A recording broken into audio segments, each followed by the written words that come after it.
Salut à tous les passionnés de foot. Imaginez-vous, vous êtes Habib Beye, ancien capitaine de l'UM, et vous voilà propulsé sur le banc pour votre tout premier match en tant que coach principal.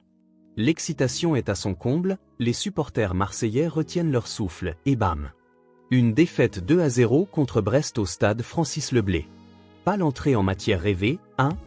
Dans cette vidéo, on va décortiquer ce match de A à Z, sans digression, en se focalisant uniquement sur ce qui s'est passé sur la pelouse ce vendredi soir. On analysera les buts, les performances des joueurs, les choix tactiques, et ce que ça pourrait signifier pour l'avenir immédiat de l'UM. Abonnez-vous si vous n'êtes pas encore, si vous aimez le foot franc, et activez la cloche pour ne rien rater. C'est parti! D'abord, jetons un œil au contexte rapide de ce match. On est en pleine saison de Ligue 1, et l'UM se déplace à Brest pour affronter une équipe solide à domicile. Habib Beye, nommé coach il y a à peine 2 jours, a dû composer avec l'effectif disponible pour imposer sa patte dès le coup d'envoi. Du côté de Brest, Éric Roy aligne une formation classique en 4-3-3, avec Ludovic Ajorc en pointe, soutenu par des ailiers dynamiques comme Junior Dina Ebambe. Pour l'UM, Beye opte pour un 4-2-3-1, avec Mason Greenwood en attaque, Amine Gouiri sur un côté, et une défense emmenée par Benjamin Pavard. Le stade est animé, l'ambiance est électrique, et le coup d'envoi est donné sous une fine pluie bretonne qui rend la pelouse un peu glissante. Les premières minutes sont plutôt à l'avantage de Marseille. Les Phocéens dominent la possession, environ 60% dans les 10 premières minutes, et pressent pour récupérer le ballon rapidement. Quinten Timber au milieu dicte le tempo, et on voit déjà quelques incursions intéressantes sur les flancs. Mais Brest n'est pas venu pour faire de la figuration. À la 10e minute, tout bascule. Une mauvaise relance de Pavard, qui tente de dégager mais envoie le ballon directement sur Hugo Magnetti. Ce dernier centre fort au second poteau, le ballon dévie légèrement sur Arthur Vermeeren, et Ajorc surgit pour placer une tête puissante. Geronimo Rulli, le gardien marseillais, touche le ballon mais ne peut l'empêcher de rentrer. 1-0 pour Brest. Ajorc célèbre avec ses coéquipiers, et on sent que ce but a assommé l'UM. C'est le genre de but qui vient d'une erreur défensive basique, et Beye sur le banc doit déjà se dire qu'il va falloir ajuster. Malgré ce coup dur, Marseille essaie de réagir. À la 15e minute, Greenwood combine bien avec Gouiri sur le côté gauche, et envoie un centre-tir qui frôle le poteau. Gouiri est tout près de couper la trajectoire, mais il manque quelques centimètres. Brest, de son côté, gagne en confiance. Dina Ebambe teste Rulli d'une frappe de loin à la 20e minute, mais le gardien argentin est vigilant. Puis, à la 29e minute, le coup de massue pour l'UM. Encore Magnetti à la baguette, il délivre un centre millimétré du pied droit, Ajorc prend le dessus sur son défenseur et place une tête imparable qui heurte le poteau avant de rentrer. 2-0.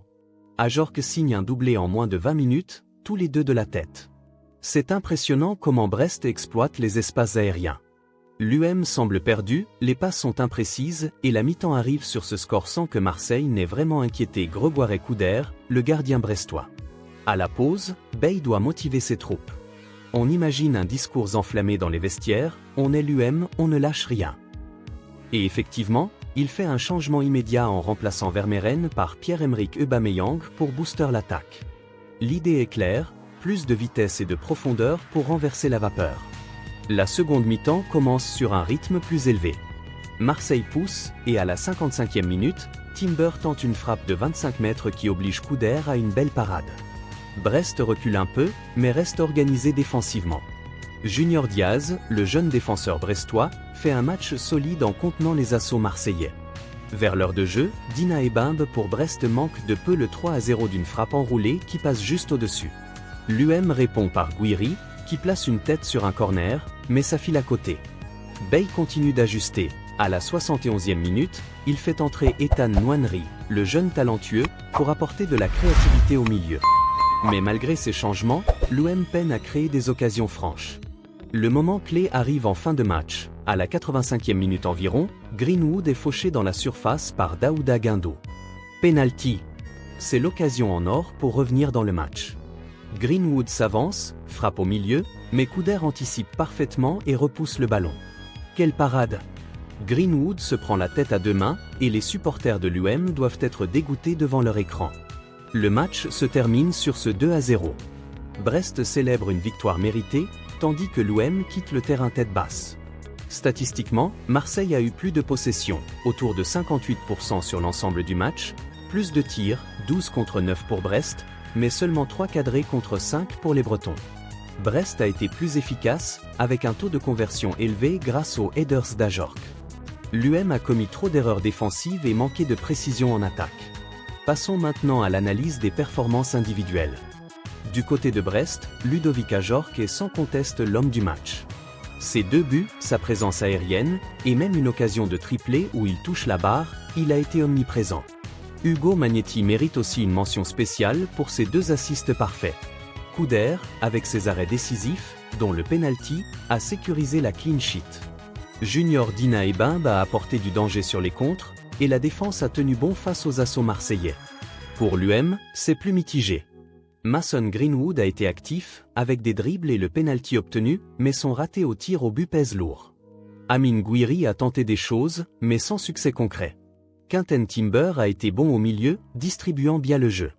En défense, Pavard a fauté sur le premier but, et Vermeeren a été impliqué dans la déviation. Rouli n'a pas pu faire de miracle sur les buts. Aubameyang, entré en jeu, a apporté de la vitesse mais n'a pas eu d'occasion claire. Nwaneri a montré des flashs de talent, mais c'était trop tard. Tactiquement, qu'a apporté Habib Beye pour ce premier match?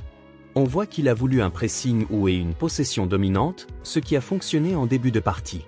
Mais après le premier but, l'équipe a perdu sa structure.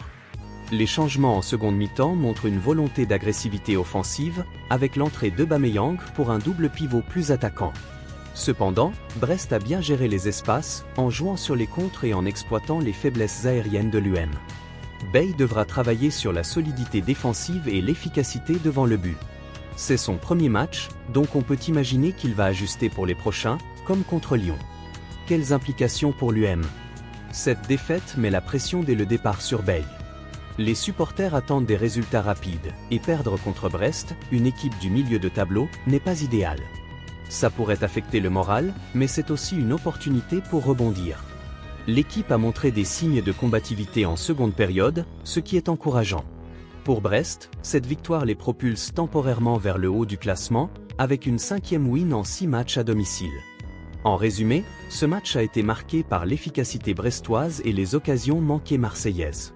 Habib Beye a vécu un baptême du feu difficile, mais le foot est fait de rebondissements. Qu'en pensez-vous? Beye va-t-il redresser la barre? Dites-le moi en commentaire. Merci d'avoir regardé, partagez la vidéo si elle vous a plu, et à bientôt pour plus d'analyse foot. Allez l'UM et à la prochaine.